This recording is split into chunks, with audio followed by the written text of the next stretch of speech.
Nakalaag na ba ang tanan sa Robinson's Pagadian? Last April 4, ning laag mi sa Robinson's Pagadian para itry ning food diri sa Samgyeopsal Korean restaurant. Og imit po na akong idol na si Song Hye Kyo. Pero next time na lang naman ni itry kay medyo bugat gid siya sa bulsa. So, naglaroy-laroy na lang mi from first floor to fourth floor. Ug sa dihang gisapot na si sir, kay gigutom na di ay to. Hapit sa taglantaw-lantaw diri sa prize sa basketball, bahala og dili ta mo palit.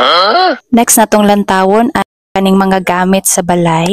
Wow! Cute keychains,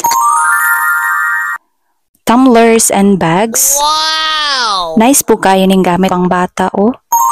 Sa halos isa ka oras na mong paglaroy-laroy sa Robinson's Pagadian, maura gini among napalit duha ka tumbler para nako og para sa akong prinsesa. After that, gitry na mo ning pizzas. Oy, mura magwala kasabot si Inday sa lasa sa pizza. Murag nakulangan gimi sa pizza, so nag-drop by mis among favorite place sa Creman Dumalinaw ug nagpabugnaw sa among utok. Dami gyud kay ni ilang halo-halo, it's the best. That's all for today's laag-laag. See you next time.